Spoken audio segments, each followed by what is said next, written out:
The following presentation is a gift from the team at Streamline Publishing, publishers of Fine Art Connoisseur, Plein Air Magazine, and weekly newsletters Fine Art Today, Realism Today, Plein Air Today, and American Watercolor, and events, the Plein Air Convention and the Figurative Art Convention. We offer over 400 different art instruction tutorials and ultra high-quality video by the world's leading artists. If you like what you see, help us support our artists and our team with your purchase. Each video aired has a special discount code for today only in the comments section with a link to the video offered. And to see everything we do, or if you want to receive notice of new releases, new products, and new events for artists, simply click the other link, which says, "See everything we do." Thank you. Hi, I'm Eric Rhodes with Plein Air and Fine Art Connoisseur magazines, and I hope you're enjoying this time and making good use of it to grow as an artist. Today we have a great portrait video for you. It's called Poetic Portraits with Gabriela Gonzalez Dellosso.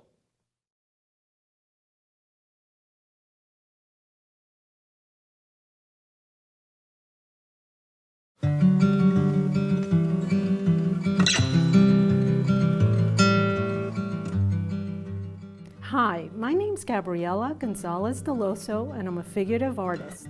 I'd like to welcome you here today to this painting demonstration where I'll be doing a portrait from a live model. I'll be sharing tips and advice that you can use in your own work. Now let me tell you a little bit about myself. I've been teaching painting and drawing in New York City for over 15 years. I presently teach at the New York School for the Arts and the JCC of Manhattan. My method of working is very sculptural. I look at the model in 3 dimensions. I look for top, side, and bottom planes. I compare it to a sculptor working in clay and modeling to a finished, polished piece. I work to my finish in layers, and I correct and problem solve as I go. Okay, so before we get going today, I think we should start with one of my all-time favorite quotes. It's by Robert Beverly Hale, who was a beloved instructor at the Art Students League of New York for many decades. And it goes a little bit something like this. It goes, first, you draw what you see, but then you draw what you know, but then you see what you know. And I love that quote because it describes a beginner's journey to becoming a professional artist. A beginner wants to copy exactly what he sees, but that's not the way a professional sees things. A professional sees through detail and sees structure, and that is what the goal is. So you go to school, you learn, and then you start to apply that. And at the end of the day, what you want to do is actually see what you know, what you've learned. So today, we're going to work on learning how an artist really sees. We've got a whole lot to talk about, so I think we should get started. Okay, so now I'd like to explain the difference between 2-dimensional seeing and 3-dimensional seeing, and why do I use them in my painting and drawing. I feel that it's very important to understand the difference because if you're trying to represent your subject in 3 dimensions, you have to understand the difference between just seeing light and shadow patterns as opposed to thinking in a sculptural way. And that is 2 different ways of perceiving or seeing. So let's look at this little chart here. If we have the original subject, say a nose, lit from the side, you can choose to see the representation in a pattern, a flat pattern. And flat patterns are 2-dimensional ways of representing something. They are flat. So it depends on your light source. Your light source, if it changes in a 2D representation, say drawing or painting, then the pattern changes. The entire representation will be a completely new pattern. However, if you jump to a 3-dimensional way of analyzing your subject, where you have a front, a side, and a bottom plane, and you change the light source, that will remain constant. It will not change at all. And my way of working is more in a three-dimensional way. It relies more on 3D rather than 2D. And sometimes when you are working with the subject, say the light changes, say your conditions are not ideal, it's more beneficial to look at your subject in the 3 dimensions rather than 2D. 2D is extremely important and helpful as well. I use both because 2D will give you the illusion of light and shadow upon your 3D. So it's learning to use both together. That's a magic combination. So now understanding 2D and 3D, 3D is incredibly useful for overlapping features or getting the feeling of a turn, getting the feeling of perspective in any subject, a portrait, a figure, a landscape, anything like that. Say, you know, you want to understand how do you make the cheekbone look like it's going behind, say, the eye or the eye socket, because it does wrap around the face. It's understanding your 3 dimensions. So overlapping is another point of discussion. So let's talk about overlapping. Okay, so here we are with a diagram, a very abstract diagram of the human head. And I picked 2 areas here that I find most people, most artists have trouble understanding how to use overlapping. And number 1, let's talk a little bit about the illusion. How do you make the brain see something in front of something else? So if you look at this circle and you look at this square, the square looks like it's behind the circle because it has been drawn partially hidden by the circle. So if you are working here with the idea of overlapping, and you're representing, say, this is the forehead here, and you represent it completely as a block, a 3-dimensional block, it looks like if you take the edge of the face and you pull it behind the block, you identify the block as a form, and you take this edge and you kind of make it stop, it go behind, sort of like this circle and this square here. So you're blocking the rest of where that cheek is going. Same idea with the chin. This is the chin area here. The chin is a box, you have all the sides, it's a complete form. And then you have the edge of the face going, the jaw here, it goes a little behind the block. And that right there fools the eye. It makes you think, oh, this box is going behind the side of the face. And the thing about representing this as a complete box or a complete box at the forehead or understanding that is because the brain says, oh, that's a full form. A key thing to this is to understand that you have to be a complete thinker.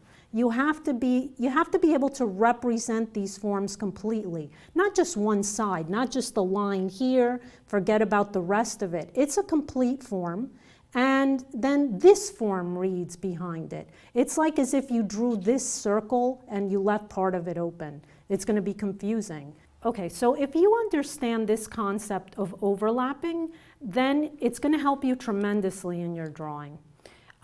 For drawing in particular, drawing the head, I use the Andrew Loomis method. I use angular methods too. Those are 2 different methods.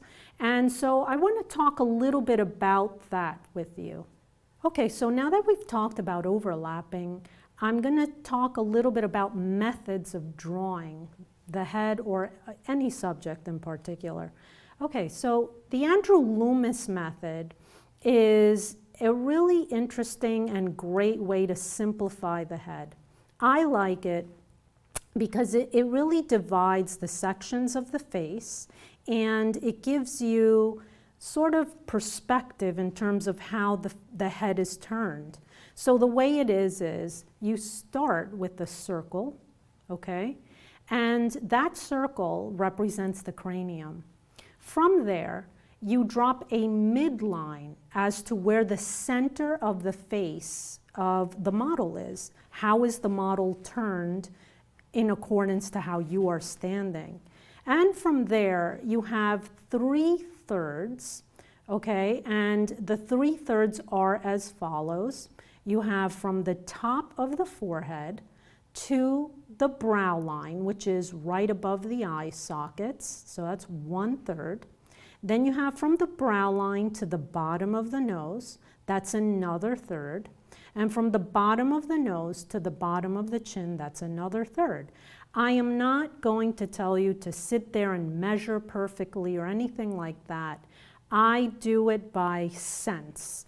And that always is a good approach because the way I see it, it helps you develop your intuitive way of working, and you get more and more accurate if you practice your accuracy yourself. I'm not against measuring. If you want to go ahead and measure, I just don't do it that way. And so I like this method once again because it really gives you the feeling of a round form to represent the head. And another little side here is the circle, that you should be aware of this. The temples are much more narrow than the back of the head. So you have to slice in a little bit. Otherwise your temples will be way too wide. Okay, so I think that being said, we should now look at an angular method, which I feel helps this method, or vice versa. This method helps the angular method. Okay, so I think we should talk about the angular method now. I'm going to use one of my drawings as an example, and I've overlaid a piece of acetate over it. And if you look, you can see this is all point-to-point straight angles here. And the reason for that is you are giving big sweeps of movement that you progressively divide into subdivisions. And it's a really nice system in terms of really looking at forms and really looking at spaces and how they subdivide. How do these areas break down into angles? I like to use this and check my distances. It's an easy way to look at 2 points, like say from here to here. How far is that? And so angles are helpful. Actually, a curve is much easier to get accurate if you break it down into angles than just drawing a curve. So it's a great tool to have. I use this method. I use the Andrew Loomis method. I use 2D seeing, 3D seeing, and the combination of all of these really gives me a strong way to problem solve.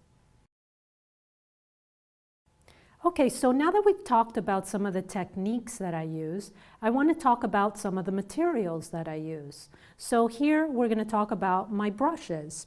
The first brush I'd like to show you is this brush. It's a pointy brush. It's a round and it holds its point beautifully. I like brushes that you can flick and make a fine line with. You do not want to start your drawing in paint with a soft, fluffy brush, for example, because it's much easier to draw with something like this. So I recommend something like this. This is a size 2 brush, and it's not a Bristol. I believe it's something like a synthetic mongoose hair, but don't quote me on that. So that's my first brush. Okay, so here's the second brush I'd like to talk about. This is a bright, and it's a brush that has a sharp point across, where I like to use this to sort of wipe paint off when I start. It's almost like an eraser. I don't put any paint on this brush, and I kind of clean up lines with it. So a sharp bright will help you accomplish that. Okay, for my next couple of brushes, I like these filberts, and I like them for blocking in flat areas of paint. Again, I like brushes that you can sort of flick, they hold their point, you can use it to go in flatly or create a sharp line. So I like this type of brush. So the next brush that I want to show you is a Bristol fan brush. I find this kind of brush very, very useful. It is great for scumbling. And I use different sizes of this brush. I can show you a few other sizes. I like small ones, big ones, and they're just great for dry brushing. So I enjoy these a lot. Okay, so the next brush I want to show you is a soft fan brush. It's not Bristol, and I use this very differently than the scumbling Bristol fan brushes I just showed you. This is to soften areas. It really is an easy way to go in and soften, say, an area you put too much paint on. So I find this very, very useful for softening. Okay, so here's a variety of other larger brushes, which I'll go in and block in larger areas or work on larger areas. Different sizes are useful for different things. So I'll use a really large variety of brushes with the purpose of covering certain areas or details or things like that. Okay, so these brushes here are detail brushes. They're very pointy, and this is the type of brush I draw in detail or small little areas. I'll also cross hatch with these types of brushes sometimes. I find them useful for a lot of very fine work. So I use a lot of them at one time sometimes when I don't want to mix the colors on one brush. Okay, the next brush I'd like to show you is a nice filbert brush. It's fluffy, and I like this kind of soft brush also to soften. So there are times in my portrait where I'll use this type of brush as opposed to a pointy, sharp brush. This is a great softening brush. It's not going to really leave too much marks. You lightly take it across the surface to soften any hard mark you might want to soften. Okay, the next thing I'd like to show you are my palette knives. So I like a variety of different shapes, okay, and I will tell you that this palette knife here is for mixing. I think it's a great palette knife. It's kind of big enough so that I can take enough of my color and mix it on the palette. So this one is really more in particular for mixing.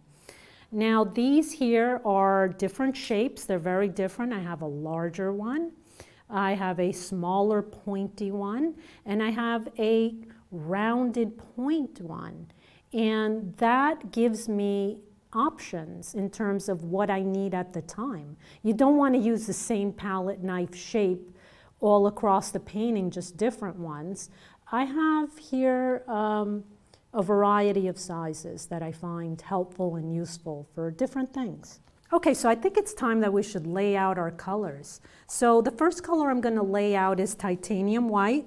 I love titanium white for a lot of reasons. I like the way it mixes with other colors. It's pretty solid, and I'll be honest with you, a big part of why I prefer titanium white are safety reasons. It does not contain any lead. It's not like flake white. I get paint all over, and so I prefer to be a little safer than use a toxic material. Okay, so the next color is Brilliant Yellow Pale, and I like this color because it really is useful in mixtures of the flesh and the light. It really has a nice glow to it, so I like that color as well. The next color I want to put out is Naples Yellow.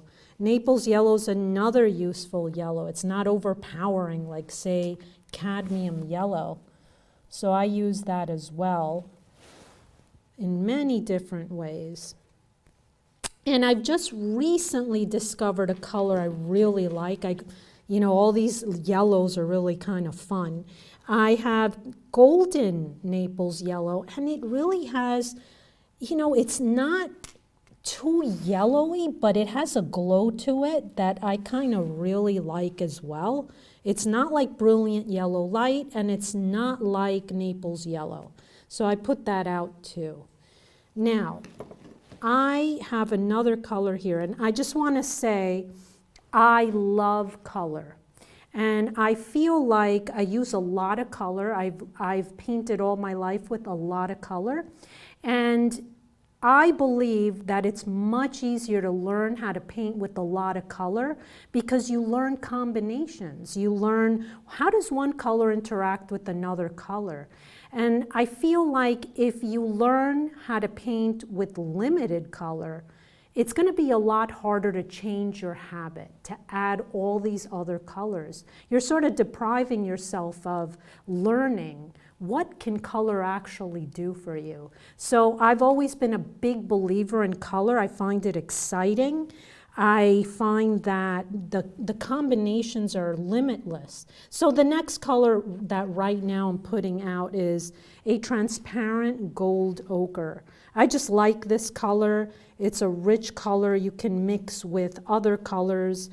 You know, I just like it. So that's transparent gold ochre.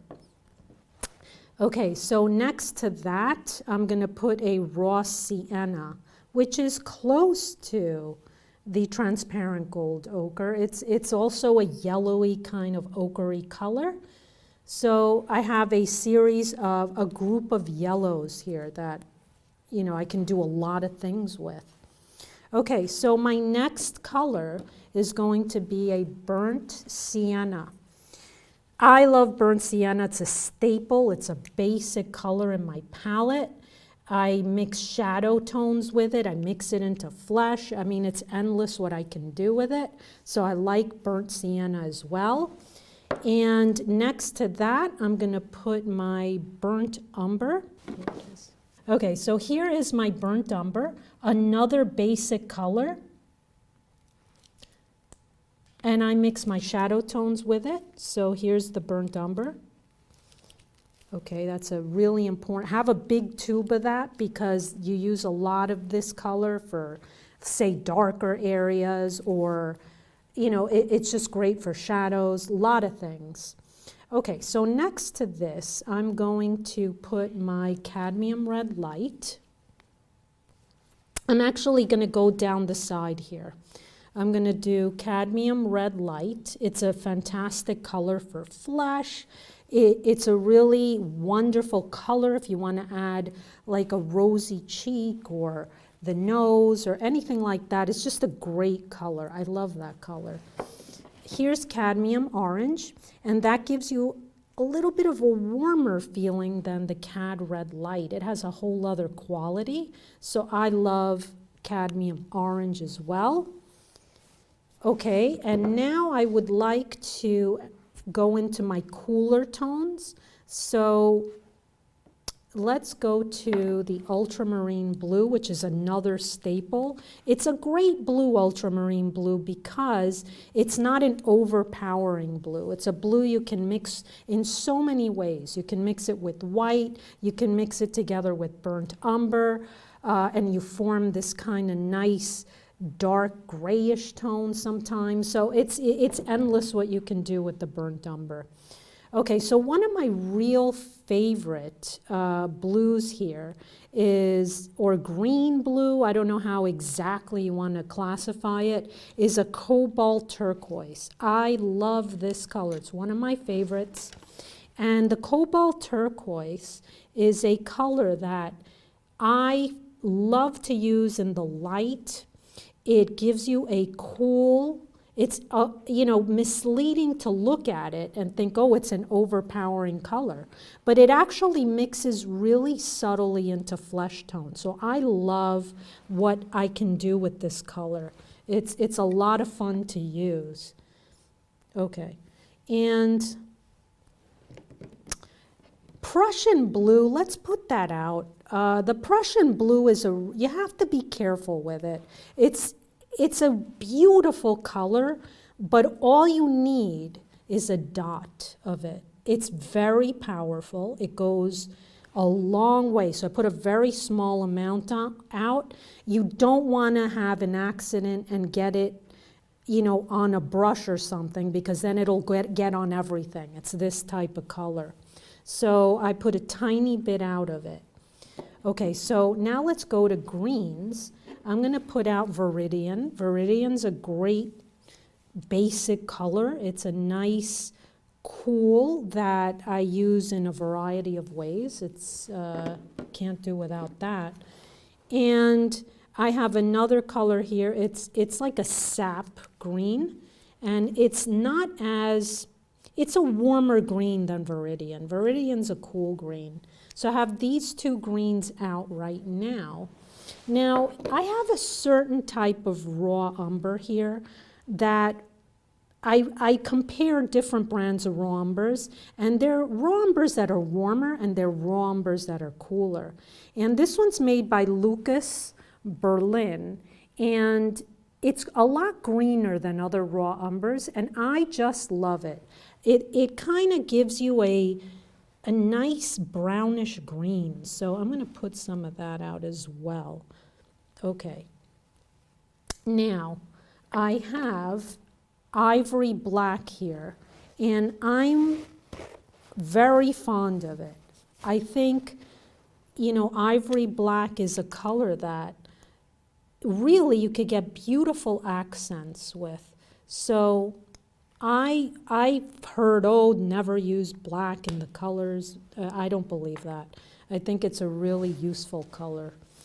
Oh, alizarin crimson. Let's put alizarin crimson right next to the white here. That's another, I can't do without that. That's the cooler red. So alizarin crimson, as opposed to cad red light, is different. It's a little bit cooler. It's not as warm as the fiery cadmium red light. So I have that.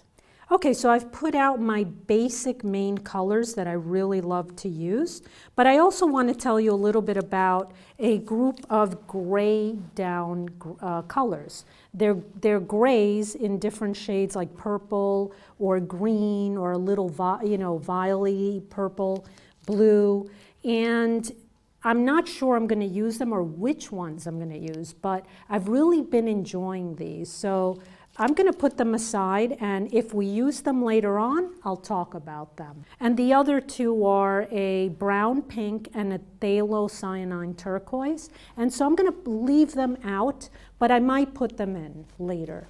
Okay, so I simply use a very pale refined linseed oil as my medium. It's as simple as that. Again, I'm very aware of toxic materials. The linseed oil does not smell at all, and I find that it works well for me.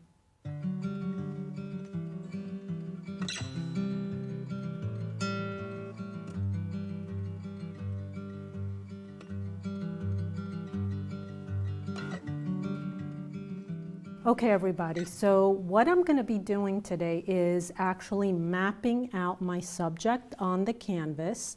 And what I like to do is I like to use a very sharp brush, almost like a drawing tool. And I also use a second brush that's a very nice kind of brush that I can erase with. Any brush that has holds its kind of point well will work for this. No paint on this one, and this one I use paint with. And now, so let me mix my drawing color out first. So I like to start with a warm tone to draw out the head. And the reason for that is I feel a warm tone is much easier, number one, to learn with, and also I feel it reflects the quality of the skin. We have red blood running underneath our skin, so to me, it's much easier to build a warm feeling, to take a cool color, if you see cool in the shadows, over the red warmish tone. Not exactly red, but say I'm going to mix burnt sienna with a bit of burnt umber, and I take a little bit of white into that, and that gives me a nice warm tone to work with. And then in the future, I keep building over that. So that's what I'm going to do now. I'm going to take some of my burnt sienna, I'm going to mix some burnt umber into that. And I'm going to play around with this. I'm going to mix it and get a tone I'm happy with, not too dark, not too light. And that's what I start drawing with. Now, my process is as follows. I like to block in the drawing. I like to draw out the features as if I'm seeing them in 3 dimensions, and I analyze how the pieces fit together. And once I have that, I think of it as a jigsaw puzzle where I'm doing my very best to fit everything together, and I'm not fussing too much. I'm really just trying to place everything at this point. And from there, then I'll come in and I'll kind of start to look at shadow patterns, and then the background comes right after that. So that's the future way I build this up. So for now, I've mixed up a color here. Like I said, burnt sienna, burnt umber, and white. Let's see what that tone looks like.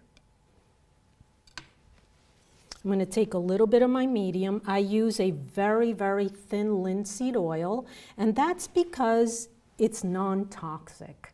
And I try to use as least fume-oriented mediums as I possibly can. So the linseed oil has no smell. It's a very thin linseed oil, so get a refined one. And that works really well for me. Okay, I'm going to step back, look at my model, and I'm going to think about where do I want to place my model here. So I'm going to kind of give myself an envelope where I ideally would like to place my figure. Now, things to think about. Be careful if you're going to place your portrait too close to the edge. Give yourself a little bit of room to expand. So that's kind of what I'm going to be doing here. I'm going to give myself a little room to expand.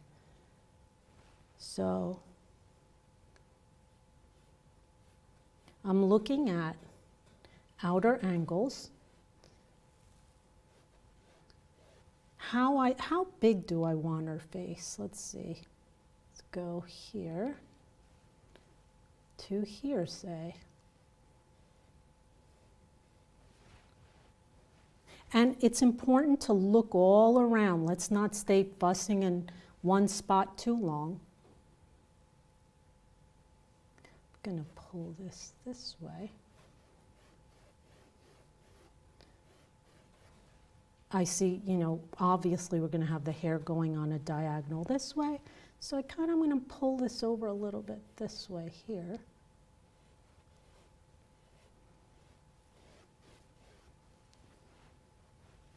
Okay, now I'm going to look at the angle of her face.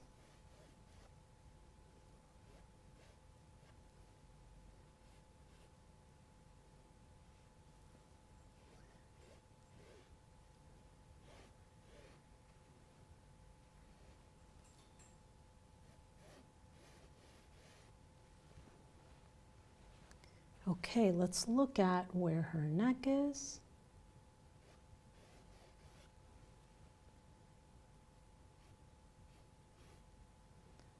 I'm going to look at an approximate line for her shoulders.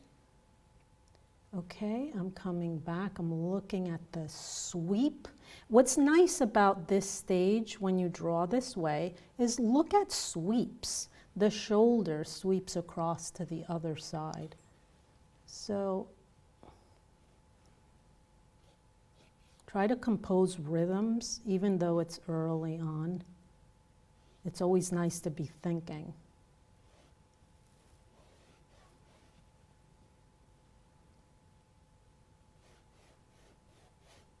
Now let me show you how I use my other brush, which is the brush that I will not have paint on.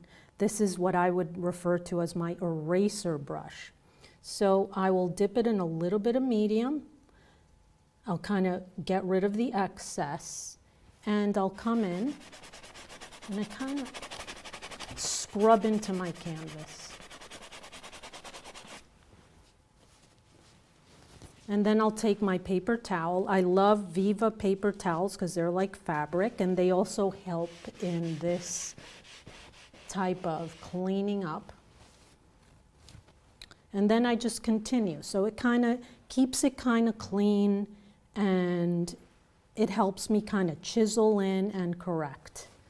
Okay, so now I kind of have a placement here.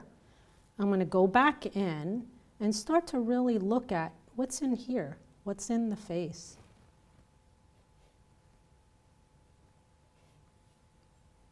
Looking at angles still. And you know what, I'm going to look at the midline. I use another method called the Andrew Loomis method, and it plays into this as well. I look at, you know, the midline. Where is the eyebrow line here? I'm thinking of the cranium shape in my mind. So I see her turn. She's turned away from me a little bit. So the midline of her face, the middle, the line that dissects the middle of the forehead, the middle of the nose, the middle of the chin vertically is the line. I'm kind of getting in there right now. Okay, so that gives me a little context in here. And I can now look at my outer edges a little bit better. Okay, so I'm going to go in there and kind of going to say, okay, let's get the brow line about there. I'm looking at how big her forehead is as well. So that gives me a little bit of context there. I'm not pressing my brush, my pointy brush, too hard right now. I'm keeping it light so I can go back in if I need to clean it up, move something. This is the stage where I'm moving lines around, and the brush is, you know, nice and light right now. Okay, so I have that, and I'm looking at her eyes. I'm gonna give her, let's say, this much room here. Her eyes. Then let me take the bottom of her nose, about there. And I'm going to say her chin is going to come down. So that means this line is going to come down. This one too. So I'll take my eraser brush.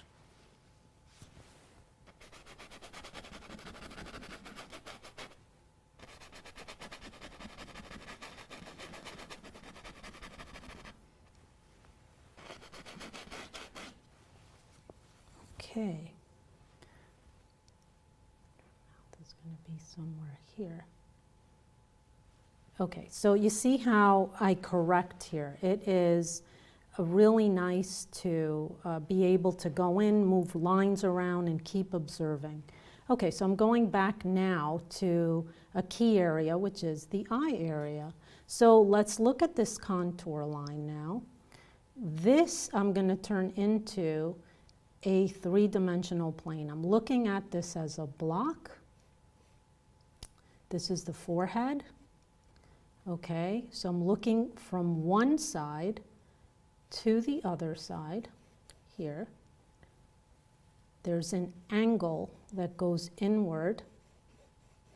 It's the underside of this canopy here. So now I have an underplane there.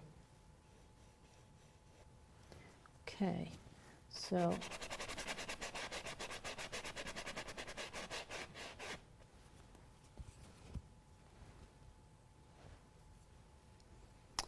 so once I have this form, I know there's a side plane happening here.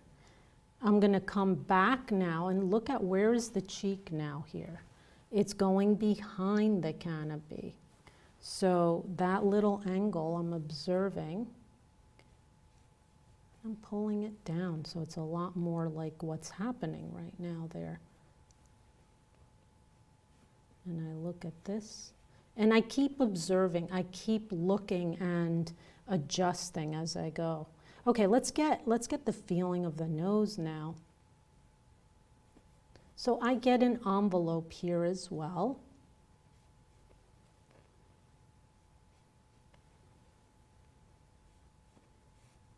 I'm going to say, okay, front plane.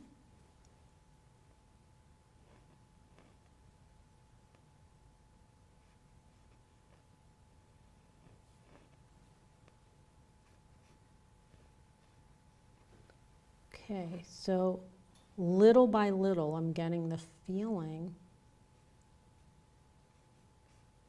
of where are the planes? So am I sort of identifying what is a front, what's a side right now?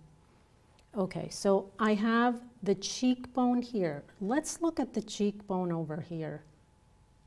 And I'm thinking of balance, I'm thinking of symmetry. Okay, so I'm gonna say here, I'm thinking of this line and this line together. I'm gonna pull this here. There's a side plane here. It's turning forward towards us. So there's a front to it, like a block.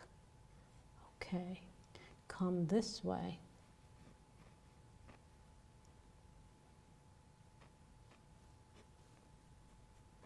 Okay, so that's kind of how I'm imagining these blocks. Front, top, turning down, top, turning down, side. Okay, now let me see this outer angle here, coming back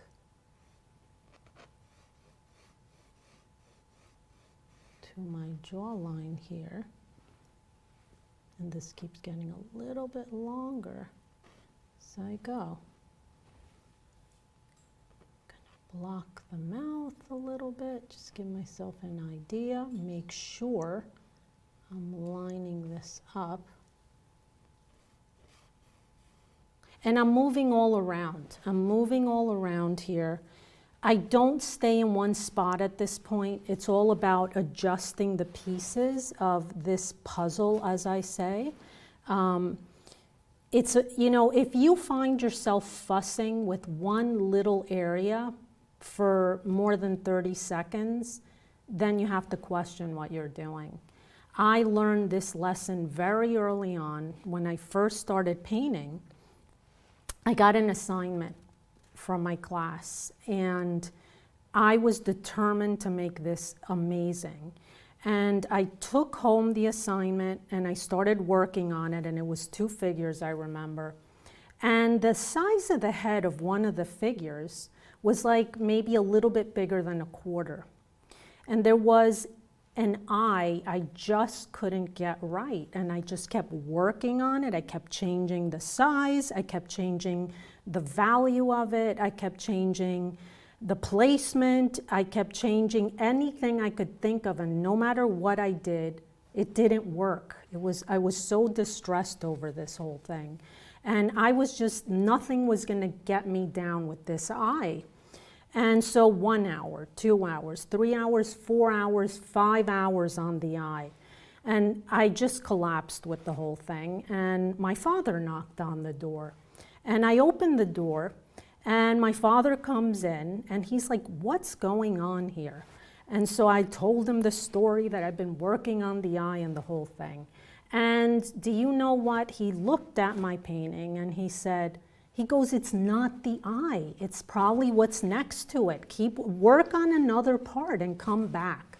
Well, he was absolutely right.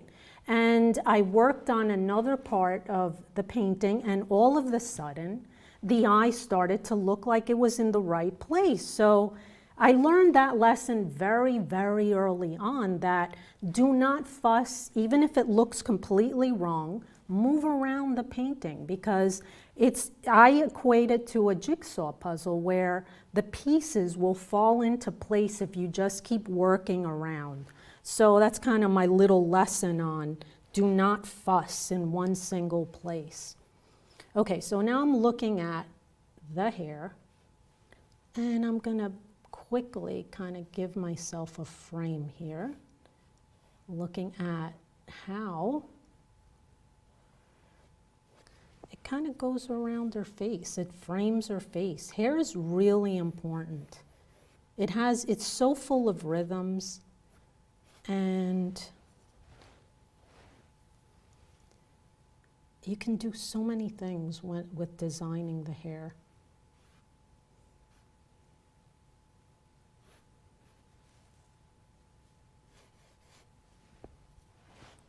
Okay.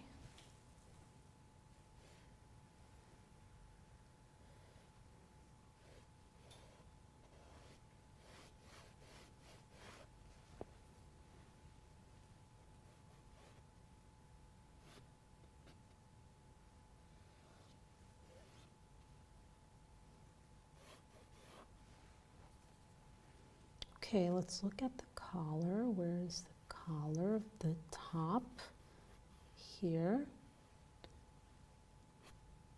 to here.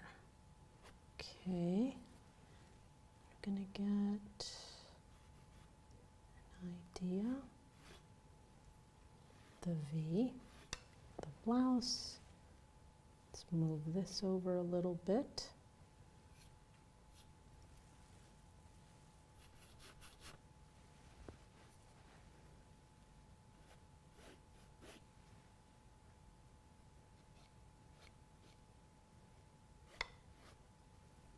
Okay, so that's kind of my start in terms of very initially blocking in just the whole thing to see it placed. So I'm going to step back and now look.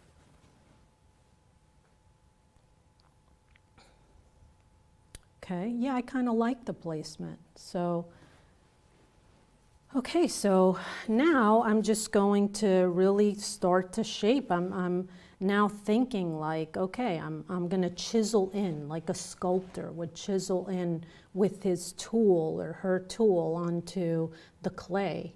So now let's look closer. Is this shape, what is this shape doing? I have it here now to work with.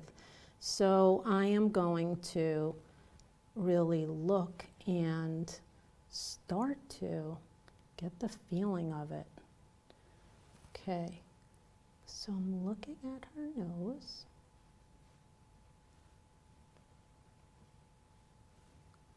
And where are the corners of her eyes?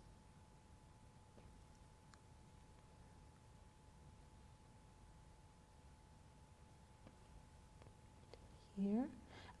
This is the canopy of the brow of the forehead over the eyes. So I'm going to kind of drop in a circle to represent the sphere of the eyeball here. I'm looking, you have to keep your eyes on the distance of where are the eyeballs here. So let me look at the edge of this and kind of say, let's put it there. You're never married to anything you do because you can move things around. You can, you know, these are approximations that you chisel into. So just go for it. That's how you get to your finish line. Okay, so the eyebrow has like a nice feeling to it.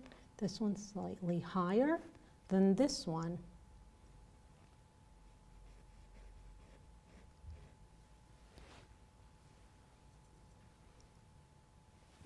Okay, now I'm going to kind of get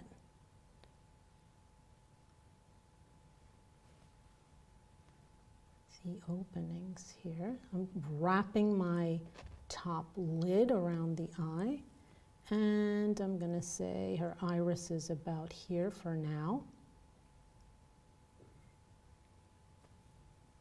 And here.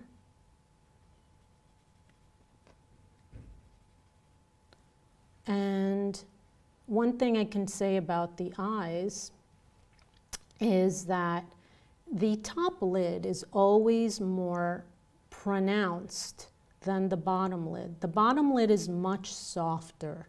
Okay, look at Velázquez. Velázquez is an amazing example of that.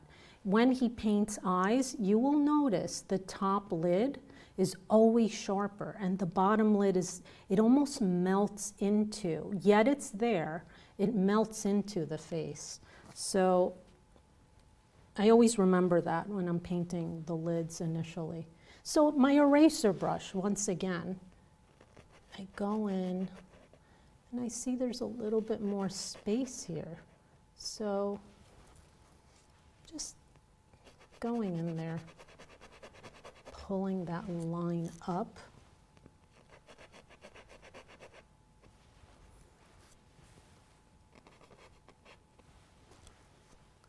Okay, and her brow bone has a really nice roundness to it, so let's kind of pull this whole area up.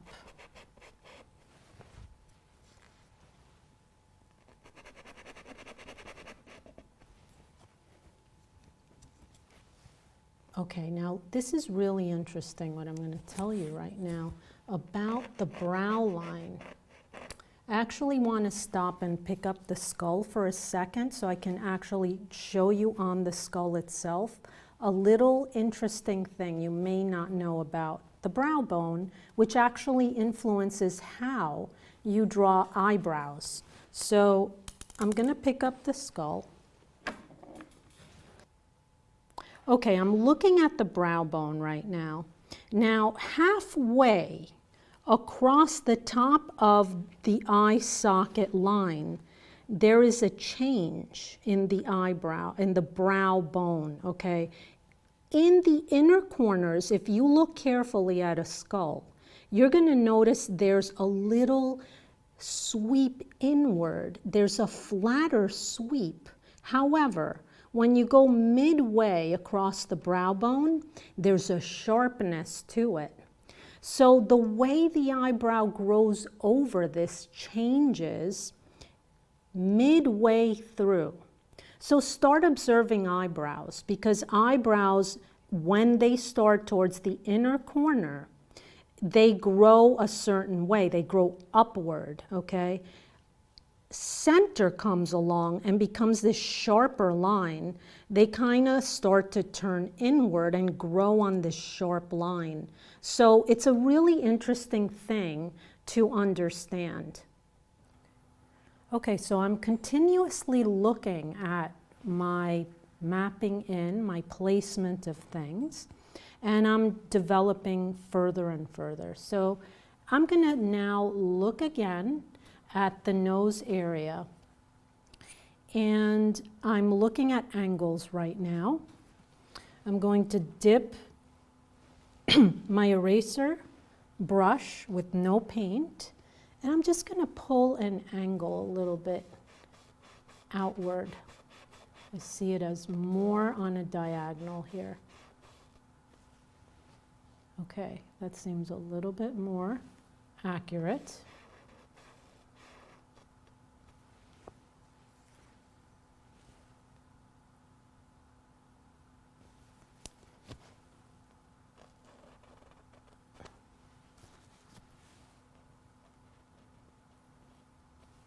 Okay, now what I'm going to do, what I find helpful is just for placement's sake, and it changes as I go, as I continuously correct, I'm going to put the highlight of the nose in, and I'll tell you why I do that.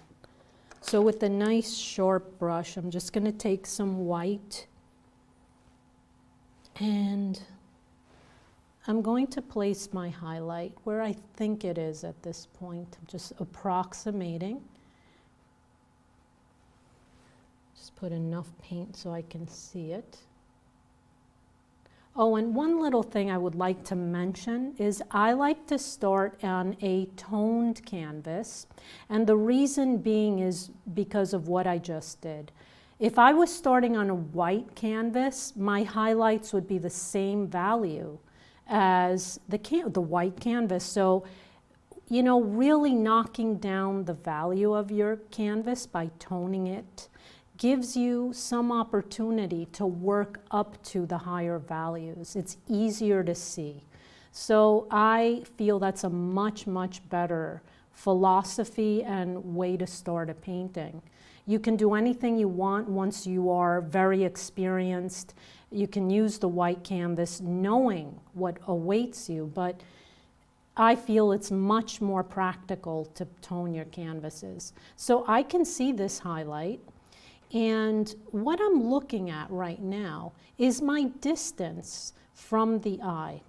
It helps me gauge the distance. It's a landmark. And I tell you, I figured this out as being useful, and I started using the highlight this way. But again, another little story. When I first started painting, one of my all-time favorite things was to use highlights. I couldn't wait to put the highlight of the eye. It was absolutely my favorite thing. It was, it was really exciting to me to use the highlight. So I would put highlights on the eyes, on the nose, on the lips, until I was yelled at by the teacher. And that was the last time. I used highlights for years. But I tell you something, when somebody tells you don't do something, you always should question it, because I found a use for this highlight early on. Now, I haven't even started color, but I'm using the highlight initially. And that's what the teacher told me not to do. Don't use highlights when you start. But this is a creative use of something I was told not to do. So the moral of the story is, always question somebody who says, never do that. So that's kind of, my system here. So I can look at distances, and I'm looking at her, and it's not bad. It's not bad. It's something I can refer to. I use landmarks and points, like say the corner of the eye to the highlight of the nose. How far is that? And that's kind of how I measure and correct. It's my own system. And I like doing it that way because, I organically correct things as I go. It's not natural for me to hold up a brush to the model like that. It just doesn't feel for me. I'm not against doing it. If you love doing that, fantastic. But for me, I use point to point. I compare distance from, say, the left side of the face to the right side of the face. I start to compare verticals. And that's how I do it. That's kind of what feels good for me.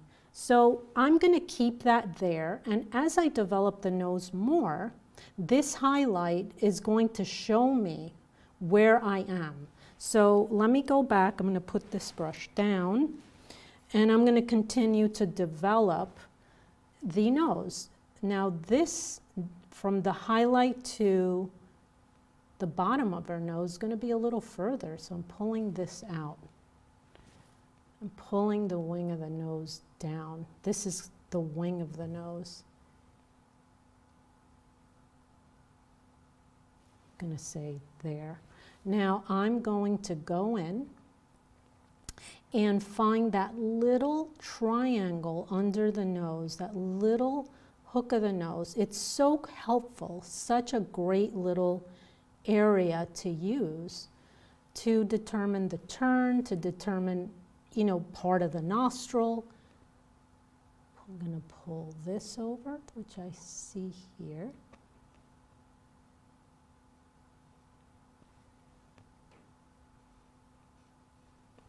And there's a very minimal, tiny piece on the other side, almost non-visible there. So I kind of have something there. I'm going to leave that there, and I'm going to follow my rule of thumb. Stop fussing. Let's move around. Let's go somewhere else.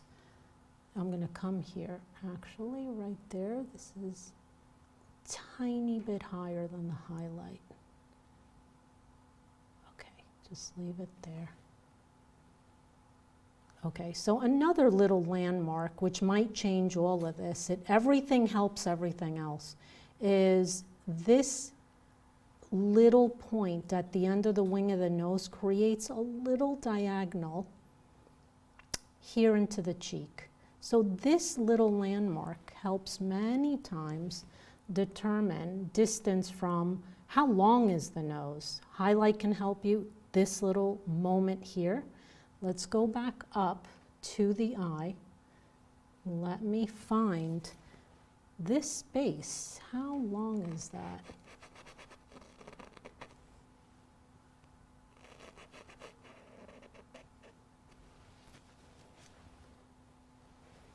Now I'm going to step back just to see what that did just now.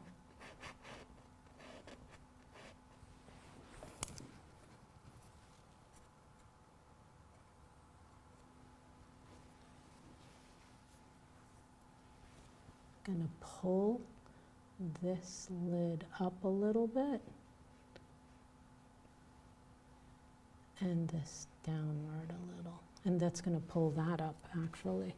So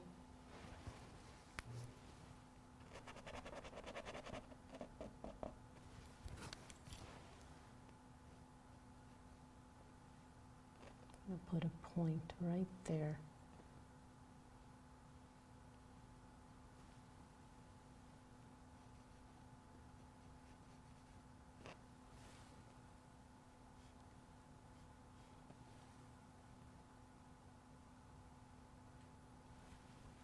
Okay, now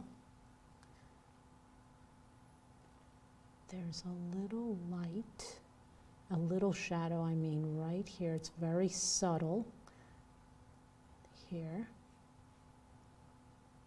Then you have this. I'm going to pull this down a teeny bit with my eraser brush, so just a little tiny more. You know, the mind is amazing. It can detect the teeniest changes. So you don't have to hit people over the head with things. You can make a very small movement, but it'll make all the difference in your painting.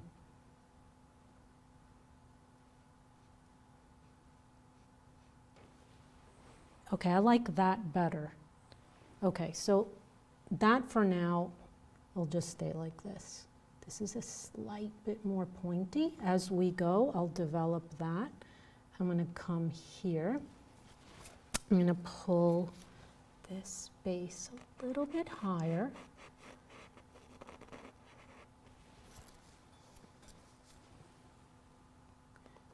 This goes a little this way. And it's interesting, I'm looking at her eyes. One thing I always notice in Rembrandt, there's one eye that's more dominant, and it's a little different, and I see it in her. So it makes a portrait, you know, really interesting when you have a little bit of a difference between the eyes. I think we are not perfectly symmetrical. We have differences. There is a difference between balance and symmetry. Balance is when you have two sides of something, but they're not identical. Symmetry is perfect, identical sides. And to me, that's a little bit too, it's not human. To me, it's more about balance and flow and rhythm. So yes, symmetry is important, but within reason. So a dominant eye is balanced, but yet it's not perfectly symmetrical.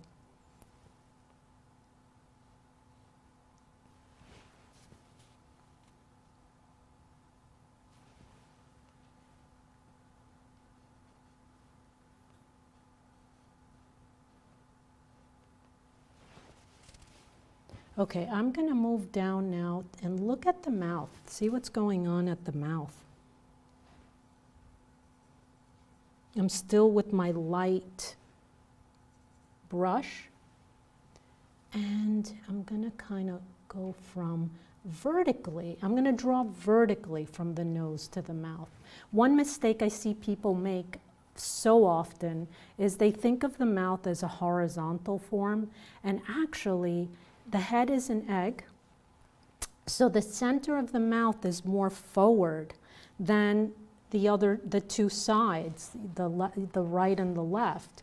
So you really should look at the vertical column that the mouth sits on, that flows from, the nose down to the mouth. There's the philtrum here, and the philtrum is a little vertical, that little accordion form in between nose and mouth.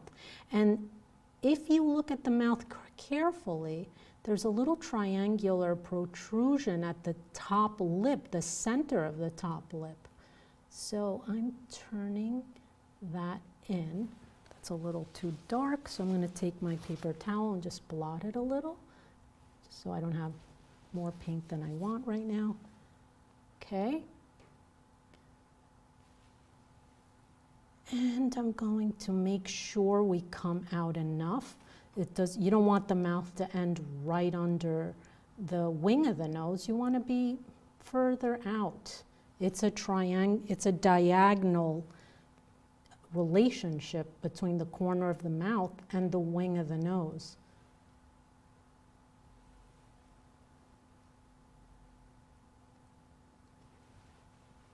Okay, now I'm standing here, and this side of her face is away from me. So that means this corner is smaller. It's a little bit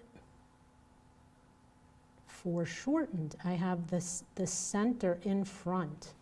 So right there. Okay, and the bottom lip, you divide in two halves. This side is closer to me. And then you have the side away from me. It's a little smaller and tucked behind this side. I take my eraser brush, kind of chisel in a little bit. And there's a little shadow right under that bottom lip, right there. Okay, so let me step back and take a look. Okay, it's coming along. I feel maybe there's less space between. So I'm gonna, and this is something that is it's not a huge difference, but I'm gonna try and get a little closer. And I'm gonna pull this line. And it's so minimal, it's like I said, but little changes really make the difference.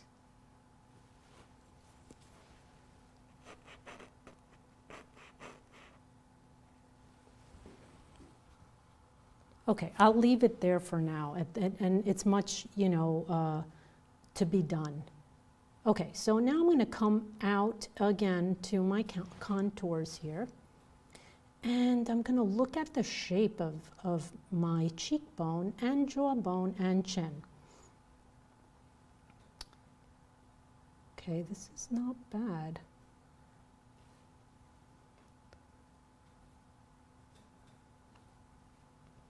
Now the cheekbone here comes in front of the jawbone. So I'm dragging the contour line a little bit in front of my cheekbone line. And that gives me the illusion that this is in front. And when you tuck this behind, we're giving the illusion this is going behind, just like we did here with the brow bone being in front and the cheekbone going behind. So it's a series of what's in front. How are you going to tell the viewer what's in front? This is in front. This is coming from behind. This is coming forward. Jawbone's going way back and way behind. Our cheek area that we see is here on the face, that full area, but the jaw goes way back. This line goes way back to the ear. going to clean it up. Take the paint I've had on it, on my brush, as off as I can, so I can come in and just kind of give myself a simple line. I don't want to have jaggedy lines either. So it's a balance between simplicity and description. How little can you do to describe something? You don't want a whole bunch of turns and lines. You want to keep it simple. It's a beautiful contour that she has. So if you want to create a beautiful flowing piece, you have to think simply. And if you do that, you can do it. Anything is possible. Okay, I'm following this down. I'm keeping my eye on this, but right now I just want to stick to this area and work my way back to this cheekbone. I am thinking balance, but let me focus on completing the thought here. Okay, I'm going to look at her chin. And the chin has a three-dimensional feeling like a box. So you have to think of it in planes.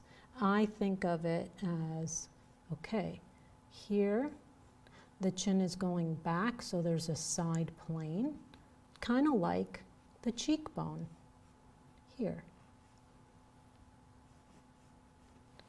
And it's coming forward from where the bottom lip is. The chin is coming out towards us, okay? And the end of the chin is going to be somewhere about here. It turns down as it goes down towards the neck. So let's kind of pull the plane down a little bit. I think it's, longer here.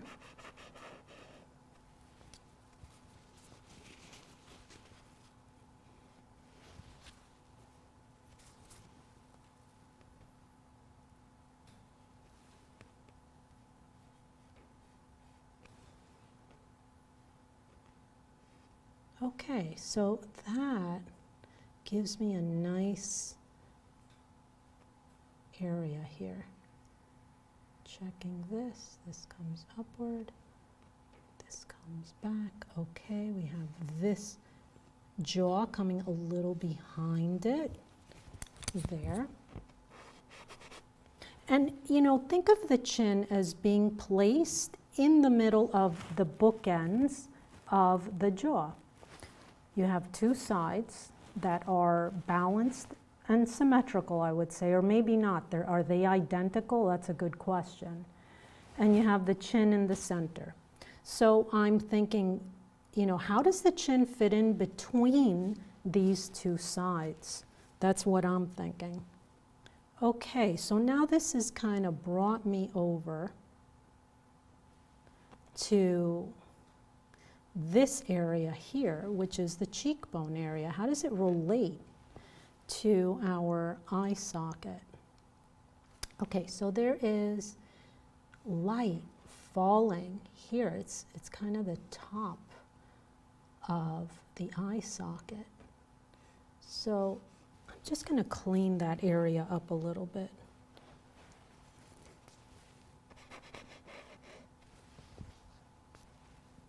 It wraps up around this way, and I see this bone makes this shadow like this. And we meet up, so a little bit of the eyeball below here, and then we have this top plane here.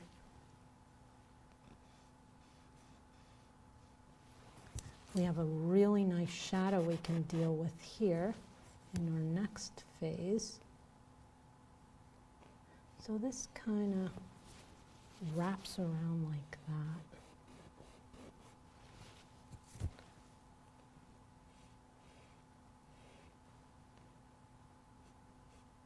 Yeah, this is coming down, and then this is meeting up with it here. I'm now going to kind of put a little mark there at the end of her eye. And I'm going to look at how far is that. It's not bad. Here to here we have distance. Maybe a hair this way.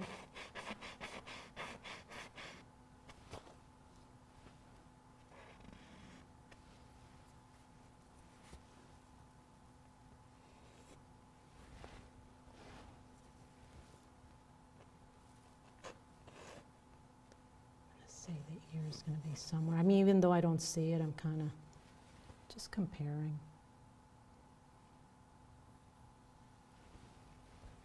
And this is probably going to be a little bit like that.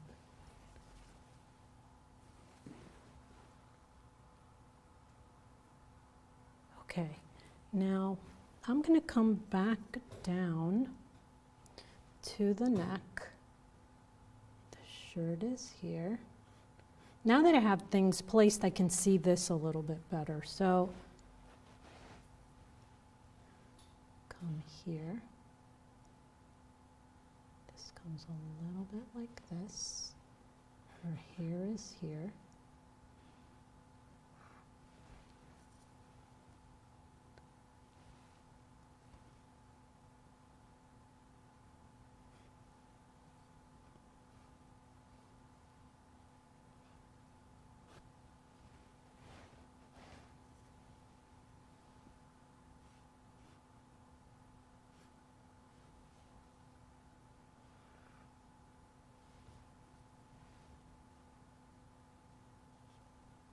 Just a little, not without fussing, I'm just getting a little detail here, just for future reference. The ruffle on the sleeve.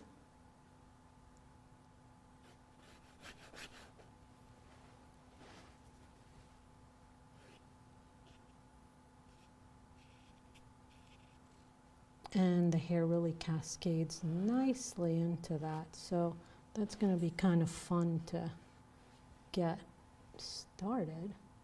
Now let's just look, if this is here, let's kind of say come across. Here will be somewhere here. So it gives me a goal to come back to here.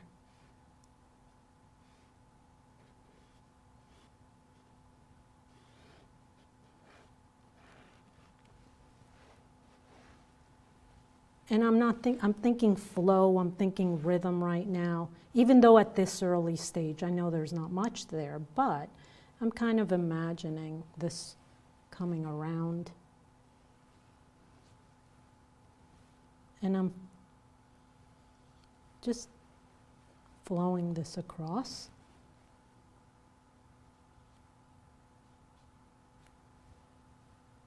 And we'll see there, as I develop the rhythm, I'll develop the shirt more. Let's kind of get this here. Okay, so I'm looking at the portrait, and there are many, many adjustments left to be done. I can look at her eyes now a little bit more critically. Now that I have everything there, it's much easier to see what do I need to refine or change. I see that her eyes, they need to be a little bit bigger, and I'm debating, maybe I'll draw in a little bit more, but in the next stage, I start to use tone. And tone, paint, I start to fill in the paint, and tone against tone is a wonderful way to correct and develop your drawing as well. There are many ways to draw. You can draw with tone against tone. So I'm going to do a little bit more here, just a little bit. I'm not going to fuss right now. I'm going to do a little bit more with her eyes, but then I'm going to use my further corrections with the tone.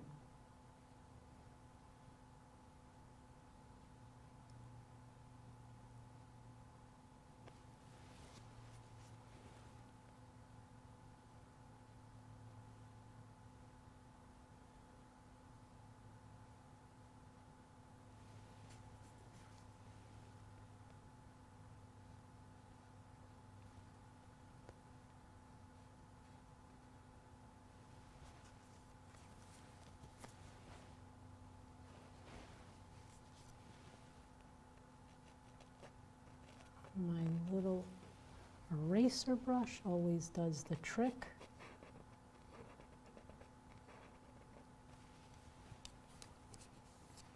And this space here, right here to here, is going to be bigger. This is a more active side, as I see it on her. And this means this is probably going to go up, but as I correct with my tone, I'll see exactly where this is going to wind up being. See, when you correct in one area and you move something, say, up, everything has to move up. It's like a dominoes effect. You can't just correct in one area and expect it to look great. You have to move around and feel the ripple of the correction. It affects everything you do.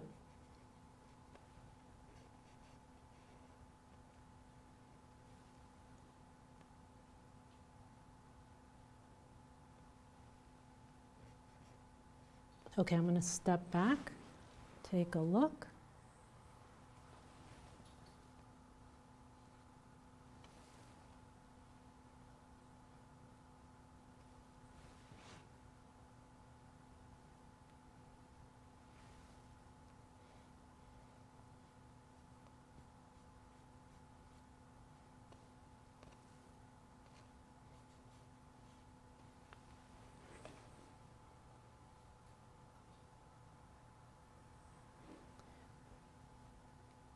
Okay, I think for this, I'm just going to leave this map, and I think now I'm just going to go in with the next phase of tone against tone.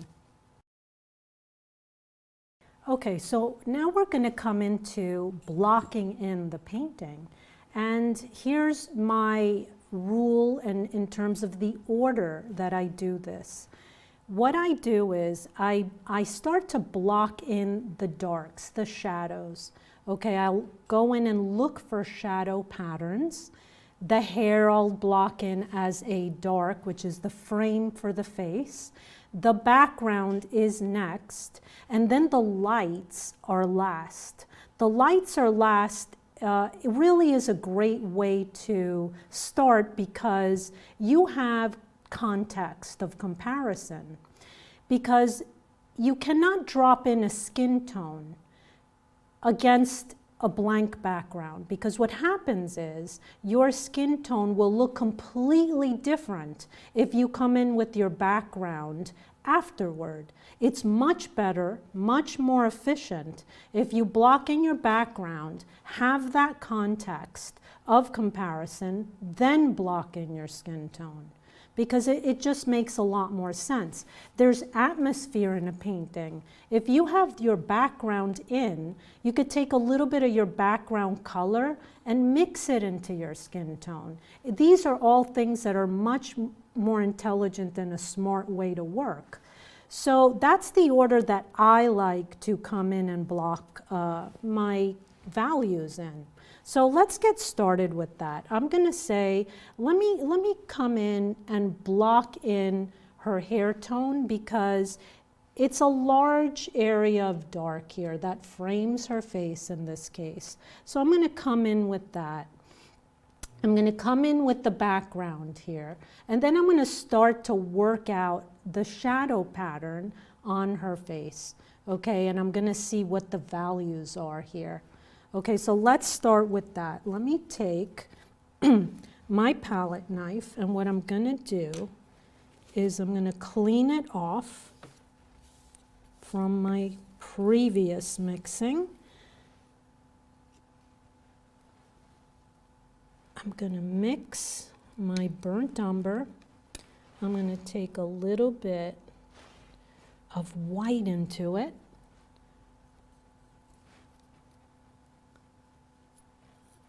Just so I can vary it. I'm going to mix a couple of values of it. A little bit of a lighter area, a little bit of a darker area, so I can go back and forth with it.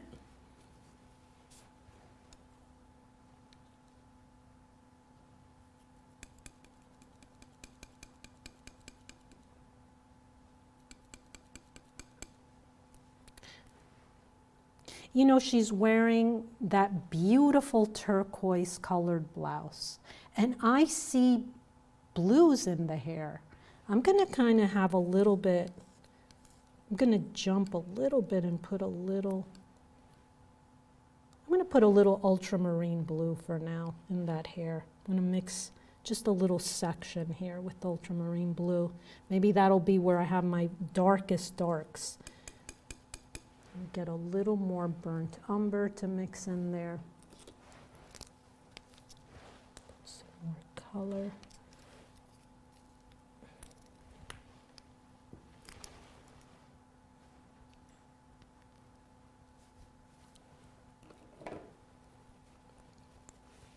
Okay, now you see a circle here of values. And I have a similar chain that's happening. And I can pick and choose within the simplicity of the big shape. So let's go in for that. I'm going to take a larger brush for the hair, brand new filbert. This is always exciting when you use a new brush. Okay, look at that. Here we go. Okay. Get enough paint on the brush, don't just. Okay, here we go.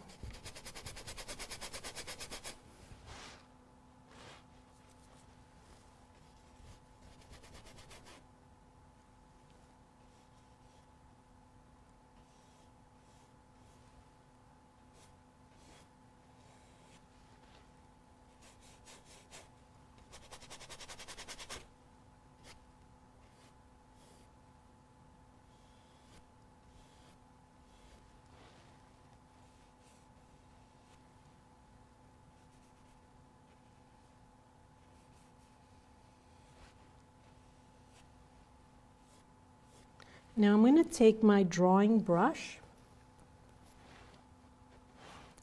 and I'm just going to draw a little bit of some sub shapes in the hair. There's a turn, there's a beautiful turn down there. So I am just getting that shape in there. Towards the hairline, it's a little darker, so I'm just get a little dark there. And then over here, it's a little extra dark as well.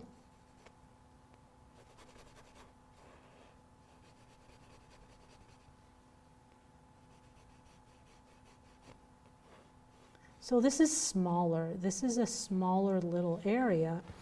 And rather than take a big giant brush and feel like I'm just glopping it all over the place, I'm just going in, just defining a little without fussing. Okay, and then I'll go back with my big brush over here. This is a little behind. I'm not going to block in the red headband at the moment. I feel it's counterproductive. It's jumping to detail too quickly because I want to get the feeling of the hair sitting on the skull. And the flowers, I'm imagining those red flowers not being there for now. And I'm trying to imagine this whole roundness that is of the skull. So by putting the flowers in, I'd be focusing on the wrong thing. You want to build as if you're building the base of a pyramid first. You know, you don't want to put the tip of the pyramid without any of the layers in between because the tip will fall down. The tip is the details, okay? You want to get layer by layer by layer until you get to the detail. The flowers are the detail here. So imagine the base being the shape of her skull.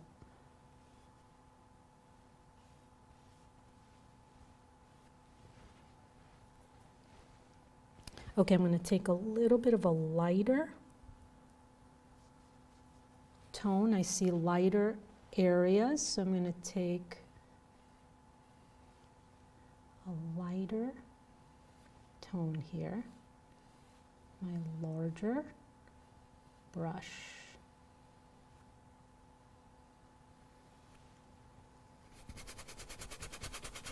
And this is going to help me tremendously when I start putting the skin tones in, because I'm going to be able to see them against something. It just is more logical to me that way.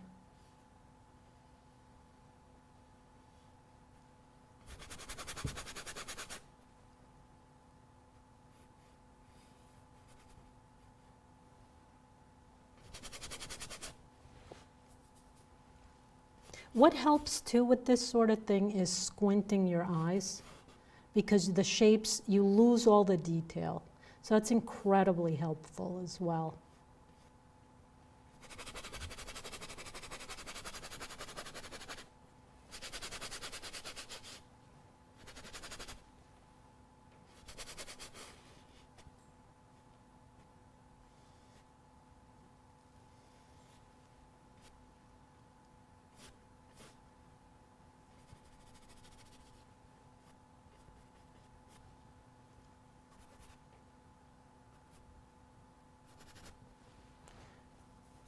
A little more of a dark over here, and so we get closer to the shirt.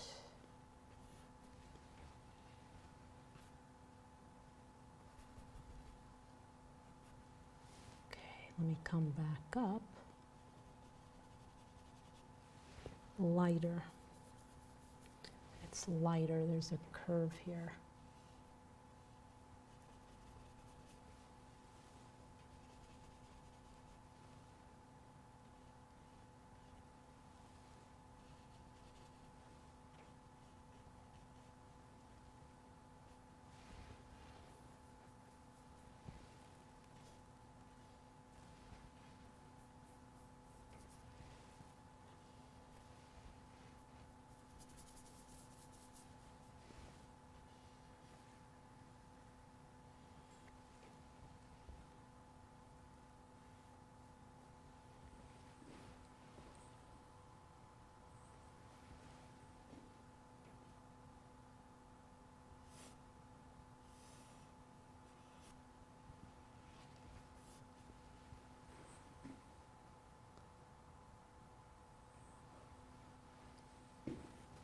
Okay, now I'm just going to block in the background, and then I'm going to get to the face. Hey, would you like to win a beautiful painting worth almost $3,000? We've got a beautiful Joe McGurl plein air study that he's done of the sunset in Maine. It's gorgeous. If you want to have an opportunity to win it, go to paintinggiveaway.com. Just put in your email. That's all you've got to do, and you only need to enter once. We'll be giving away the prize at the end of May. Go to paintinggiveaway.com.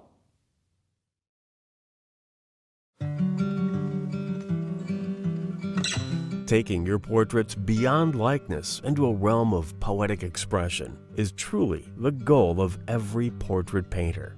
A beautiful smile, a gleam in the eye, an expressive gesture, a swirl of hair, or a glowing cheek. Think of these portrait elements as passages in a poem or notes in a song. Then you'll discover new joy in composing them with poetic expression that will thrill your viewers. Use this video as a stop on your journey to excelling in your portrait painting skills. Gabriela Gonzalez Dellosso introduces you to techniques that will help you happily tackle common painting problems you'll encounter in every portrait you paint. Follow along as Gabriela shows you how to embrace 3D thinking as you sculpt your subjects from life with luscious colors, clear values, and amazingly realistic forms. If I had to summarize the learnings in this video, I would say problem-solving techniques and clarity in thinking from beginning to end, how to work through any painting without being bogged down by any problem that would involve color, value, drawing. Anything is workable. There's no such thing as a mistake. Really, anything can be worked through. From years of leading classes and workshops, she has honed her teaching skills to the benefit of every student at every skill level. With this video, Poetic Portraits, you will gain confidence in approaching your portraits with techniques from modern master Gabriela Gonzalez Dellosso. Available on DVD or digital to view on your computer, tablet, or smartphone. Order Poetic Portraits with Gabriela Gonzalez Dellosso today.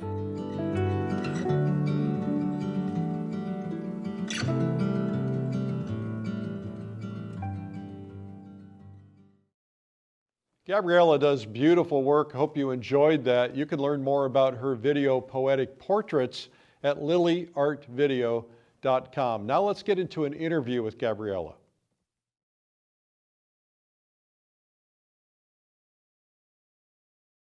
So I started my art journey pretty early on. I used to love to draw out of my imagination. I love to use imaginary characters and actually nature. I love to draw trees, and I would come up with these landscapes and stories. I loved telling stories as a young child.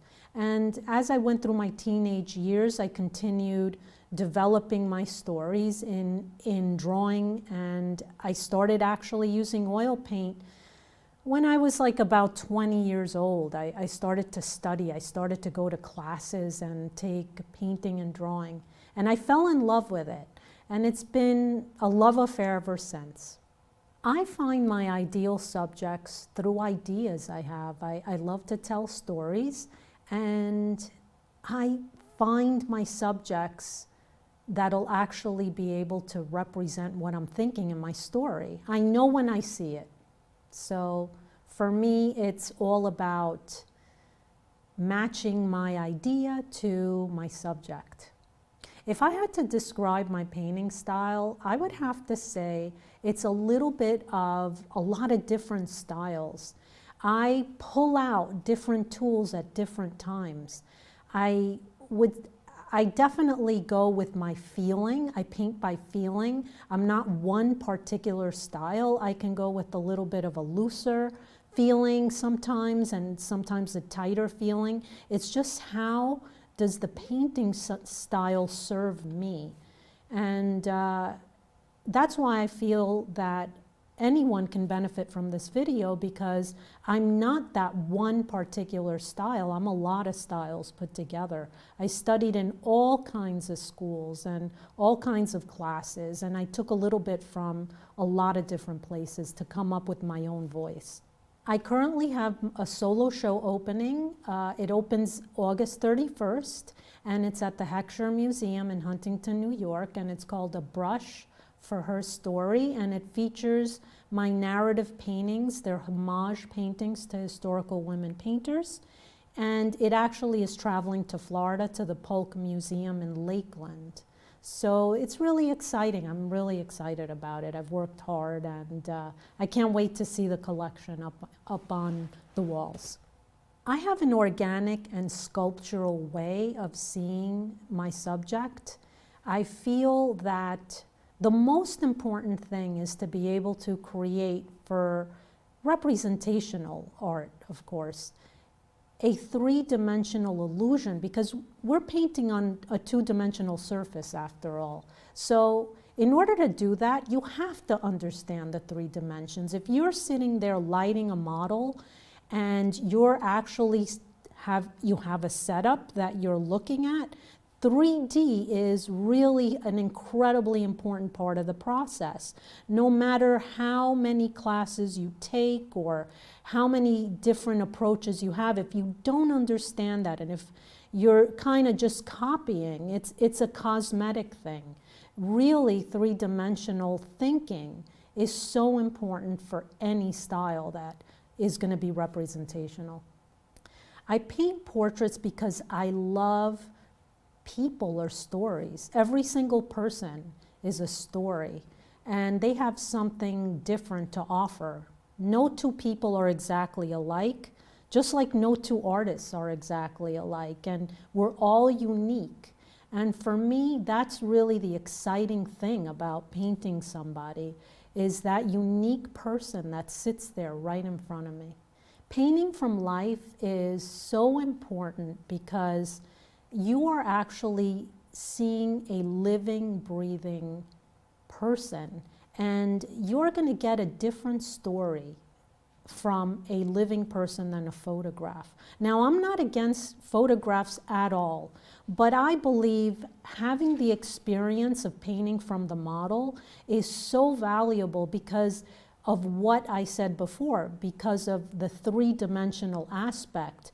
Once you become well-versed in actually understanding form and how it sits in space, you can do anything. You can work from your imagination, you can work from a photograph. There's so many things you can do if you understand life. Life is at the core of everything. I love to use color. When I look at my subject, I see color. I see subtle color differences. And I think that's exciting. And I've developed my painting technique with a lot of color because it's like playing the piano, the keys. The colors are the keys, and they do so many different things. And I really think it's valuable to learn what do colors do when they interact with each other. You can create so many values in so many different tones, and to learn to actually put them together is just a really nice thing in a painting. It gives you a little variety. The thing I love most about teaching people how to paint is the journey, is seeing somebody come in and not knowing too much, or seeing them at their current level and seeing them excel. To me, that's an amazing thing, and that tells me that I'm doing my job. I stay inspired and motivated by just looking around and seeing the world, because there's so many interesting things, especially nature. I feel nature is the greatest storyteller, the greatest artist, and I'm always finding inspiration in nature. It's never ending, actually. And how do I keep my students inspired? Well, it's just by being open and being a great teacher to them and encouraging perseverance, and that's kind of my whole philosophy, I guess.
That was Gabriela Gonzalez Dellosso. Her video is called Poetic Portraits, and poetic they are.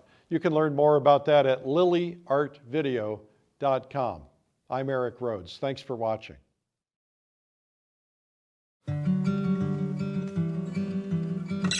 Taking your portraits beyond likeness into a realm of poetic expression is truly the goal of every portrait painter.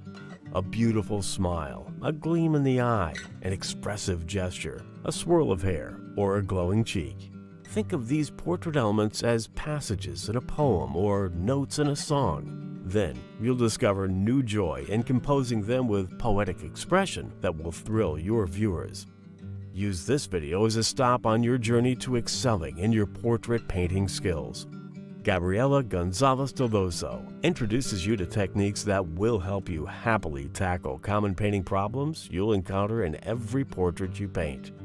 Follow along as Gabriela shows you how to embrace 3D thinking as you sculpt your subjects from life with luscious colors, clear values, and amazingly realistic forms. If I had to summarize the learnings in this video, I would say problem-solving techniques and clarity in thinking from beginning to end, how to work through any painting without being bogged down by any problem that would involve color, value, drawing. Anything is workable. There's no such thing as a mistake. Really, anything can be worked through.